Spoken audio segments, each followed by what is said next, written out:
Hi, I'm Rebecca Cosgriff. I'm the Programme Director for an initiative called the Data for Research and Development Programme at NHS England. And I'm David Seymour. I'm Director of Data Partnerships at Health Data Research UK. So David, we're here to talk about health data in the context of the NHS. And I just wanted to ask to begin with what your recollection of the health data ecosystem from before my programme even came into being, and some of the challenges that we kind of face as either people trying to develop infrastructure or people trying to access data that's generated by the NHS. So we're talking, what were things like around 2021? Well, I suppose I'd roll the clock back a little bit earlier than that from my involvement. So I first got involved with Health Data Research UK as part of a thing called the Digital Innovation Hub programme, which really looked at developing data infrastructure for industry in particular through the Industrial Strategy Challenge Fund to enable better use of the UK's health data assets across the piece. And as part of that, we actually started to do an extensive design and dialogue phase with industry and other users to understand what people wanted. And one of the things people wanted was greater visibility of what the actual data assets were, but then they also wanted expert help and support to actually use that data effectively and make sure we've got the standards in place to redeploy that technology across different parts of the ecosystem. And I guess so it was on the back of the Digital Innovation Hub programme as that was drawing to a close that really, I guess, the Data for R&D programme sort of came on board to hopefully build on a number of those successes through the Health Data Research Hubs, the Gateway, which we'll talk about no doubt later, and the UK Health Data Research Alliance. Yeah, and it's something that sounds very familiar to me in terms of what we get from stakeholder engagement, whether it's industry, so pharma, SMEs, tech companies, or academic researchers and medical research charities, that they appreciate that you can do incredible things with NHS data. You know, you've got a longitudinal healthcare record for a single payer system that has a huge wealth of ability to derive insights across disease areas, help with diagnostics, early detection, but people really, really struggle, or have done in the past, to understand what data exists, where it exists, how to access it, and then can spend a lot of time bringing data together in a fairly manual way that's not easily reproducible for other projects. That must be something you've heard from people during your time at HDR UK. Yeah, absolutely. And I guess the other big change as well, probably over that period, not only, of course, the global pandemic, but actually also within England, especially the sort of the shift from a model where previously the data sets would be sent out to researchers, to users, to a model where actually that's then brought all under one place. I think what Genomics England will refer to as a sort of reading library rather than a lending library type approach. But that also then allows you to start building those benefits in terms of the economies of scale and skill around that sort of data curation activity and making that available, as well as obviously protecting privacy. Yeah, and I guess the background to a lot of that policy move from the Department of Health away from data sharing, as you say, that lending library approach where people can take de-identified data that has been, very robustly checked in terms of what data is going out and who's receiving it, but fundamentally the data leaves the NHS to be worked on external to it by researchers, whether they're from academia or industry, and shifting that to that reading library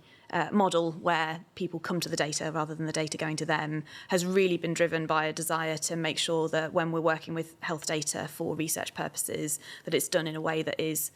acceptable to and transparent for patients and the public about, it's ultimately their data that we're talking about and dealing with. And it's been really interesting during my time working on the Data for R&D programme that when we talk to patients and the public, whether it's using an analogy like a reading library or a data museum or whatever it is that we arrive at for that particular audience, people feel so much more comfortable with this idea of the researchers entering a secure environment, they've been vetted, they've had a data access committee review the aims and the methodology for the project, and then all of the work is done in that environment. And from my point of view, it's kind of additionally valuable because it means that the work done on the data stay within the NHS. So if there's curation or added value in terms of improvements to data quality, that all stays in a way that can be reused by other researchers, which is fantastic. And did some of the data hubs follow that kind of model, or do you feel they were pioneers that might have helped get us to a point where we had a data access strategy rather than data sharing? Yeah, I guess it was a combination of factors, really. But I mean, certainly talking of Pioneer, which actually is one of the health data research hubs, that actually, now is part of the West Midlands secure data environment, very much about that mould of building that capability. And I guess both in terms of sort of the technology, but also the data assets, but also the sort of domain expertise and bringing together clinicians and researchers and data scientists to actually really deliver that service for industry, for the academia, for other parts of the NHS is definitely very much the case. And that was very much the model for say, the health data research hubs, was either to partner with existing secure data environment providers or obviously where necessary to build their own to make sure, again, that data wasn't disseminated. And I guess public involvement was a very strong part, again, of the Health Data Research Hub programme, which is great to see the Data for R&D programme taking on as well. Yeah, and you've kind of already started to mention some of the way that the legacy of the hubs is being preserved through the Data for R&D programme, which is looking to invest in a number of different initiatives to basically make data more rapidly and securely accessible for research purposes across the NHS. And just briefly, the way that we're doing that, which obviously you're very familiar with, is by investing in establishing the NHS Research Secure Data Environment Network. And that network includes the National Secure Data Environment, which is housed by NHS England, as well as a small suite of delivery teams based around England that run SDEs that collectively cover all of England. And you've already mentioned that kind of Pioneer is preserved in the West Midlands Secure Data Environment. And we've got other ways that previous infrastructure investments, whether they're by HDR UK or other investors, are being preserved and kind of catalysed to go even further through the Secure Data Environment Network. And I think that's really one of the ways in which it felt like a no-brainer for the Data for R&D programme in NHS England to work in a really concerted, collaborative way with HDR UK, kind of beyond speaking to HDR UK as a stakeholder to influence our thinking, that we've actually gone a few steps further, I would say. Yeah, no, absolutely. I think that's been a real sort of particularly journey over the last, I guess, 18 months or so on that. And I think, again, just to call out, I suppose, Discover Now,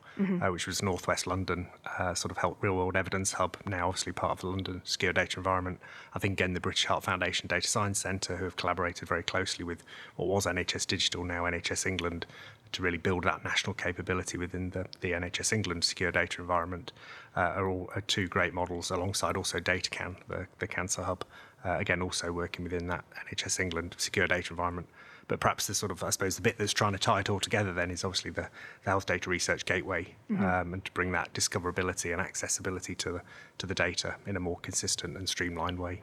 Yeah, and it was one of the crystal clear requirements that came to us when we were doing either literature reviews or fresh stakeholder engagement when we were kicking off the Data for R&D programme or laying the foundations for it in 2021. The programme formally launched in April 2022, was that need to get the first step in the journey for researchers right. And that first step has to come with a single route to understand what data exists and where across the NHS health data landscape. And obviously our goal is to have the NHS Research Secure Data Environment Network be the default means for accessing NHS data for research purposes. And whilst the SDE network is working towards having a single operating model running across all of the secure data environments and federated approaches to actually bring together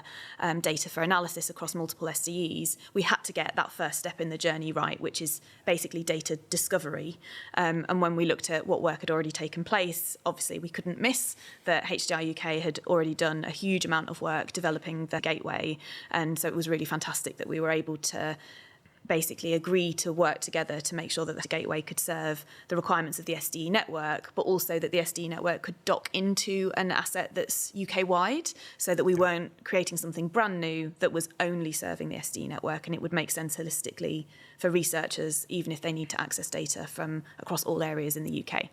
Yeah, no, I completely agree. And I think that's a really, really important point that we again saw during the COVID pandemic response, which is how to get the four nations of the UK working together on with their health data. And in many ways, England catching up with the other nations in terms of their security around data access, but also the availability of different data assets, such as primary care in particular. And I think, again, to be able to build on that and to have a portal or a platform that allows you to discover and request access to those in one place is obviously a real benefit.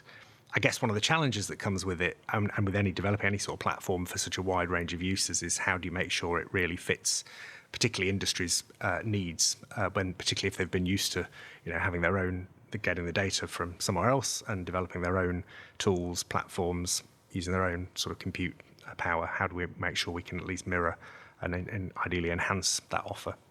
Yeah, and it's something that we grapple with a lot in the Data for R&D programme and collectively with HDR UK and kind of others working in this system is how do you balance the trade-offs when you are understandably asked on the one hand for consistency, transparency and predictability around what data are available, where, in what timeframes and at a certain cost, but on the other hand, research is very heterogeneous and it has to evolve with the changing needs of the population. So that means our users need agility as well. So how do you balance consistency with agility, I think is something that we grapple with really often. And I think it's one of the reasons that our partnership approach works so well, because if nothing else, it means that from the Data for R&D programme side, working in a fiscal context where there's not huge amounts of money available to invest in health data, even though I think it's universally recognised to be an important asset for the UK to deliver benefit for the NHS and directly to patients and the public, that we have to really focus in on only doing what only we can do. And there are certain things that the Data for R&D programme being housed within NHS England is really well placed to catalyse. And I think one of those things is working directly with these NHS-led secure data environments to get them up and running and making sure they're adopting data standards that are consistent, for example. But we are able to leverage a really talented team working with HDR on the gateway in a way that adds value to what we're doing without costing more to the system, because HDR already had a mandate to take it forward.